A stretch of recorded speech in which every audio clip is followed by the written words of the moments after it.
Everybody, welcome back to the Swift AI Cybersecurity Compliance Podcast. Very excited to introduce our guest here today. Satya, would you like to introduce yourself? Sure. So hi everyone, I'm Satya Moutairou. I'm a compliance director at TrustCloud, which means a lot of things, and I'm sure we'll talk about that as we go. But I live in Boston right now. I've been here about 10, 15 years now, I'll say. I'm originally from Benin, West Africa, and I kind of stumbled across information security about 12 years ago, and I think I made a good choice. And beside that, beside doing cybersecurity and work, I have a dog, Abby, which I just came back from walking her. So excuse all this. I didn't have time to change or anything. And in addition, I love just doing different things. I love creating things with my hand. I love singing. I love creating herbal recipe. I try to have as much hobbies outside of work as possible. And yeah, that's just a little bit about me. That's awesome. And we'll try to get through as much of those things as possible. Quick intro for me. Hey, folks, I'm Jeremy from Swift AI, device management platform for over 100 teams. Teams like Pilot X, Symbol AI, and Immediate love Swift because they save over 100K and 600 hours annually on meeting compliance to win sales, manage device and account access, and automate employee onboarding and offboarding. So let's dive right in. So Satya, could you tell us first about TrustCloud? What is TrustCloud and who do you work with? Who are your customers? Sure. So TrustCloud, I like to define TrustCloud as a powerhouse. I think we do so many different things, but really, I think the goal is to turn GRC in a success center, in the profit center. So what does that mean, right? Because you hear a lot of GRC team term out there, compliance, security out there. But at the end of the day, we know that companies' goal is to bring revenue, right? Is to maximize the shareholders' profit. But also do that in an ethical way, and to do it in a very trustworthy way. So Trust Cloud, it's really about that is how do we continue to hit the goal, the profit, hit our margin while doing it in a very trusty way. So how do you do that? There's many ways out there. But most importantly, right, because we deal with data nowadays, right? Every company is right now that's in the cloud has a lot of data, and customers and employee, and you and I, right, as end user, we are worried about our data being out there and falling to someone's hand. So a lot of people today's try to really make sure that the companies that they do business with are being secure. So obviously that leads to regulation being created to make sure that companies again are following some security best practice and making sure again that they're implementing those configuration, those security configuration again, like as I mentioned, to make sure again that the data that the customer is giving them is secure. So Trust Cloud basically first kind of helps you with that best practice. If your company you actually don't have any idea where to start, Trust Cloud will help you with that. Will kind of give you kind of the lay work and the framework as to where to start. So if you're a startup and you're thinking, hey, down the line, I may have to be compliant, or I may have to attest to a specific standard.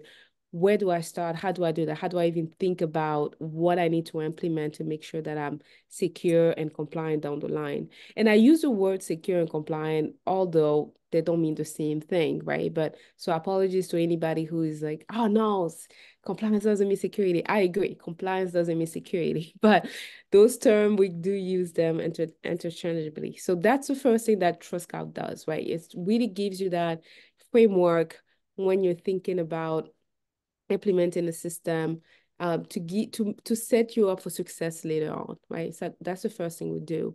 The second thing we do is, let's say now that you've already implemented a process, or you have a startup that's already ongoing, and you do need to comply with specific regulation or standard law.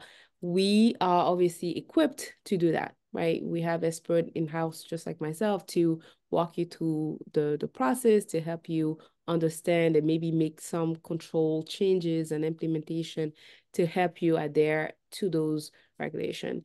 Another third things that we do, we also connect with audit firm. We have a lot of partnership with audit firms out there who understand our platform, who understand the way we work.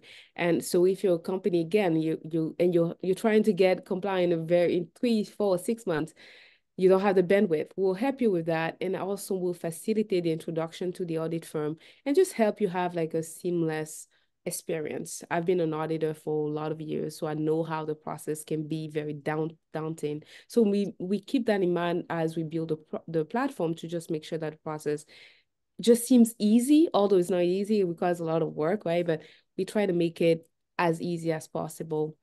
The way that we do that is we automate some of the control, right? One thing that is it's very painful in audit is the collection of evidence. Hmm. So typically people will sit down trying to just grab screenshot, capture things that over and over. So there are certain controls that we can automate, certain control that we cannot automate that you still need to go and get, right? But as much as possible as we can, we try to automate again to provide to help you go through the audit process in a very easy way. Our auditor loves it. They can verify the automation. They can verify how our API works. And then once they're comfortable with that, then they can look at the automation. And it's actually a very powerful tool because you can look at source code versus what's actually delivered. And for the auditor, it provides tremendous value. So that's 4 or 5 things that we do. Another things that we do, you probably heard a lot of security questionnaire, right? If you're in a Hmm. compliance team or even legal team and you're trying to do business or your company is trying to expand, typically you will get those type of questionnaire and they're long and usually sometimes repetitive. And, teams could get them 1, 2, or 3 a week, right? And it just takes time. Like if you talk to people who are just day to day working through security question, it takes time. So we have an AI machine learning tool, obviously, that looks into your program that you've built. So we've talked first about those security best practice, right? So that's kind of the foundation, right? And once you have that foundation, then you can use that to answer the security questionnaire in using the AI, because then the AI can just look into your program, look into your best practice and pull that to answer security questionnaire. So again, that helps the team.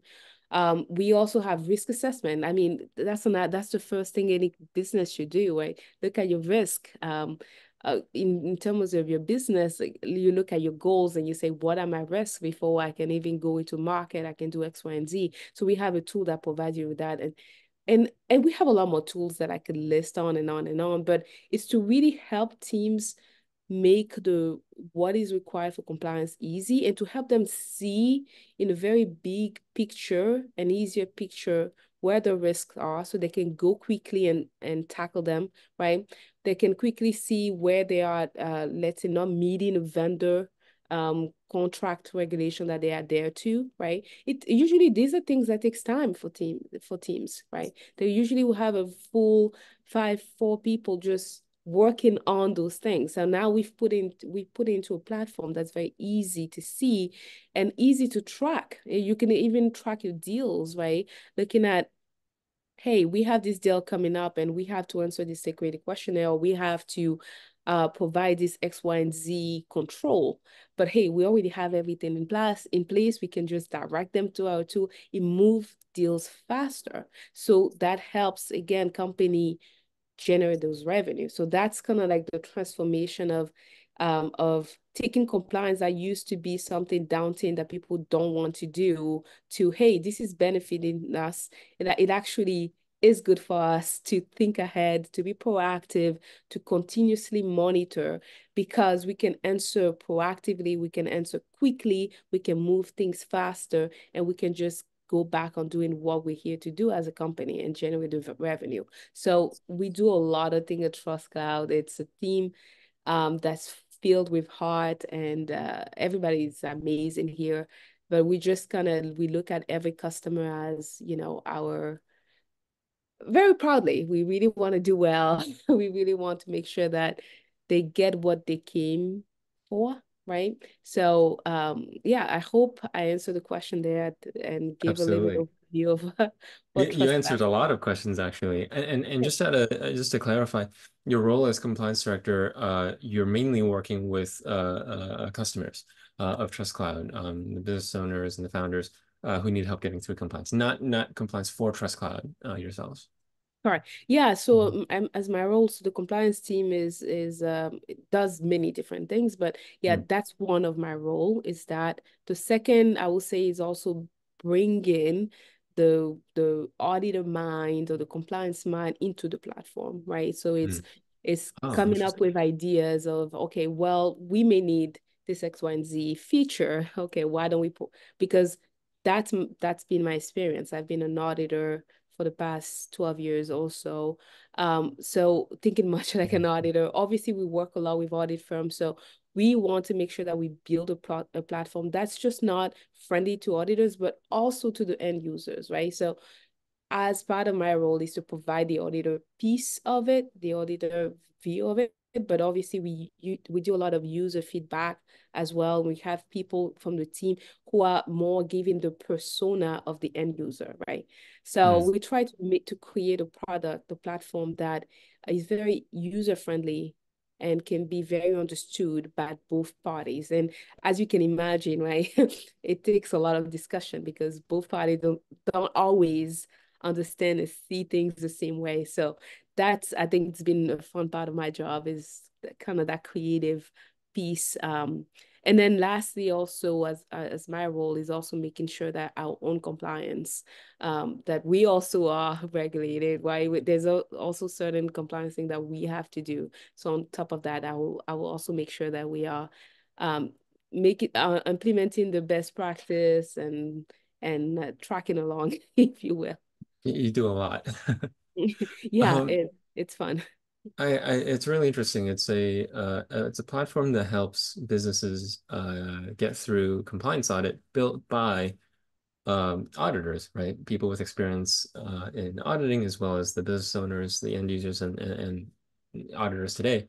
I'm curious, you know, I think saving time and making it easy to collect data using your AI and using automation to do all that, like you said, solves a really, really big pain point. When a business owner approaches compliance, maybe for the first time, they don't know what they're supposed to do. They don't know if they're doing enough. They don't, and it takes a lot of time. It's very difficult, Right. confusing process.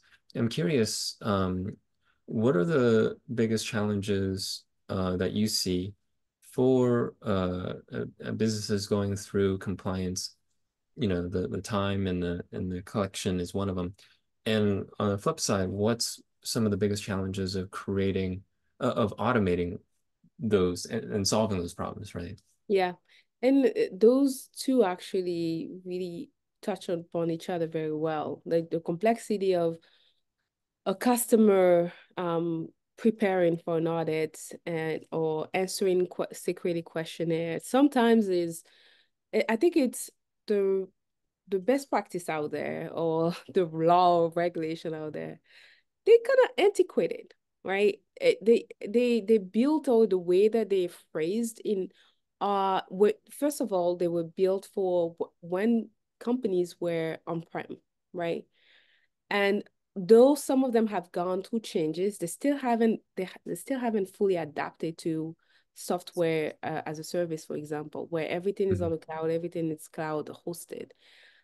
So a lot of challenges comes into implementing certain requirement based on a specific environment, right? Mhm. So with when you take a stack, right, an inventory stack at a SaaS company, they all differ from one another. They could be on AWS, but all the application could be completely different. And when you take into account the customization of those apps, again, you're adding a different level to that. So usually this is where the challenge that comes into implementing, and that's also the challenge with the automation, because then the automation cannot just be one size fits all. It has to be Mhm. customized based on individual um, environment. So that's where we spend sometimes trying to understand the environment, trying to understand how things work. And that's where I put my auditor hat again, and just kind of which is something I like, right? I don't have to know and be that technical, but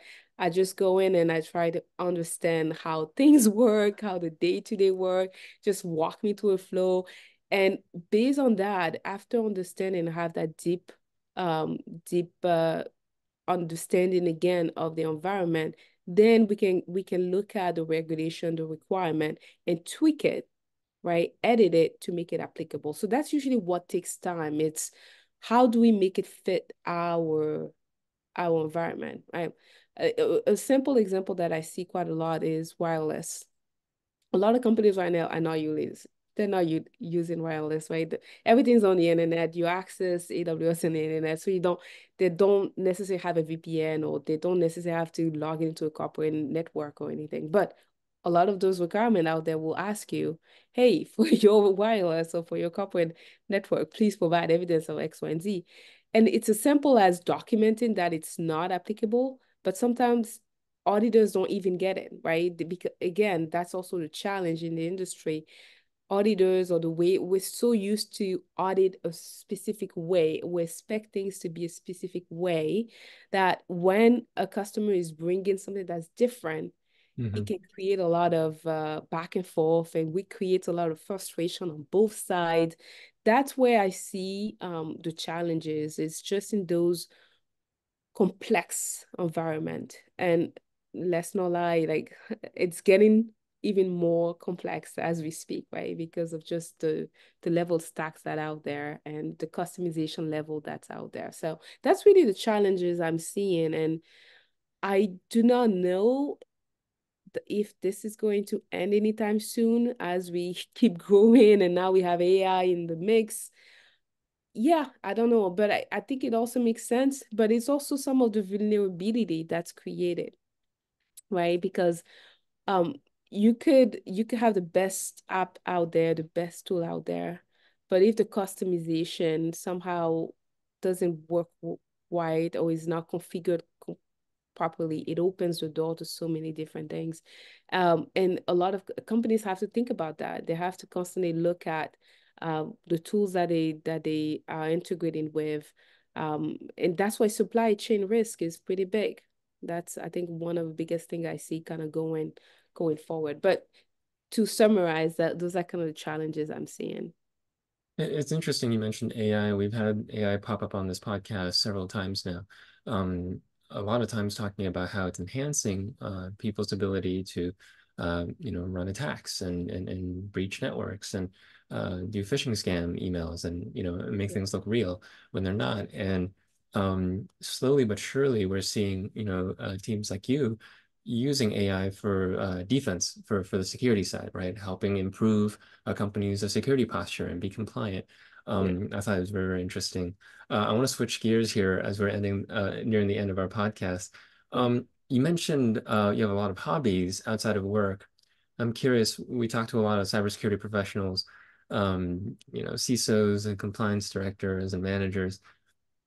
The cybersecurity space and the compliance space is a unique. It's a lot of work. It's I think can be stressful. I think can be taxing on mental health. I'm Yeah. curious. Uh, I think building and maintaining work-life balance is something that needs an intentional effort. It takes work. I'm curious what's the story behind you and your hobbies? Was that always important for you to have that? I think you summarized why I've had those hobbies. I've made a point the past couple of years to be intentional, like you said, with my time, and with myself, because it's very easy to get suck in the work, the Yeah. day work, because like you said, it's very stressful. And there's a lot that can be out of your control, even if you try so much, because we're dealing not only with the tools are easy, Hmm. you can figure out but you're also working with humans, you're also working with deadlines, with companies, with goals. And so you mix in all of that, and then you have to then prioritize, which is a good way to do. But then sometimes it's conflicting Yeah. prioritization. So I I am a recovering workaholic, right? I used to be constantly day in, day out and dream about work and dream about things. And I've just decided a couple years ago, I needed, and when I say decided, it was more forced upon me Mm, to some just physical illness challenges mm, that just made me realize, hey, my health is important. Yes, I do love the work. I do love auditing. I love cybersecurity. I love all that. I love hacking. I love all that. But I also love me. I also love my health. So what do I do? What do I do? And a lot of that came with communicating to my team, communicating to whoever I'm reporting to my intention. And I actually got a lot of support, I would say, which I hope everybody gets at some point in their life. But I got a lot of support. I would say it's, yeah, Satya, you can take time off, or you don't have to respond to this email, or you don't have to start that early. So that gave me permission to then take a step back, also create some boundaries around my work. There's certain days that I block my calendar. You just can't book meeting. mm. Is that 100% effective? No, but 80% of the time it is. So I do appreciate when I have my calendar completely off and I can take time for myself. And that just kind of started exploring. I just started exploring, what do I like to do? And everything is different, right? A simple things that I like to do these days, just taking my car and drive anywhere with no specific Yep. destination, Yep. and just stopping somewhere, and I've always discovered something interesting, and it just refreshes my mind, and I can come back more focused, more agreeable, right? uh and do a better work than when I'm just trying to push through and just it can get to us. And I think it's very important to realize that if the health is not there, if the mental health is not there, if the presence is not there, the work delivered is actually not anything valuable. So that shift of mind really helped me prioritize and just kind of dive into my own hobby. And I'm not going to say that I have something that I can even show you, right? I say I sing. I can sing in front of you, but it's things that I do for myself that just replenishes me when I feel down. And I don't wait until I'm completely down to do it. I do it every day as a way to cultivate Wow. that presence, right? Yeah. So I just came back from a walk with my dog. I, you know, I'm sorry I came late. So you could, but that's the idea of just sometimes just going and taking that time off and clearing my mind so I can come back and see, okay, what's next? What did I miss while I was gone? And be able to actually react to it in a positive way. And I think that's very wise, and I'm very glad to hear that you're, taking care of your health that way. I think it's also part of the job. It's also part of the profession, Right. is taking Yeah. care of ourselves. Yeah. Satya, thank you so much for speaking with us Yeah. and sharing the wonderful things and the amazing things that you and your team and the product and the platform you all have built are doing, what you're doing for your customers, and also just being genuine and human with us. Yeah. I learned a lot. The last question here is who should reach out to you, and what's the best way to reach you? Anyone who's interested in just speaking cybersecurity, Mhm. new trends, I think anybody who wants to just connect can reach out to me. I'm definitely on LinkedIn. I don't know if you have my information here, but Mhm. it's going to be Satya Moutairou. And it's pretty complicated to spell. Are you going to have the name on Links will be it? in the description. Yeah, Okay, no worries. great, Yeah. because I'll start this whole spelling and we're going to be here for hours. But yeah, I think I'm on LinkedIn. And I will also provide my email if anyone wants to connect. I'm always happy to just meet any folks that's in the space or that wants to join the space. Anyone who is an herbalist as well or loves the dogs, feel free to contact me. Awesome. And folks, the last plug for us, do you need compliance to close a sale, automate your onboarding, offboarding for an upcoming hire, or just, improve your security posture to prevent, million-dollar breaches? You can start managing your devices for free and get your devices compliant and account access compliant at swift.ai. And you could refer us and get a $100 bonus. Thank you so much, Satya, for speaking with us. It's been a pleasure. And everybody, we'll see you all next time. Bye. Thank you, Jeremy.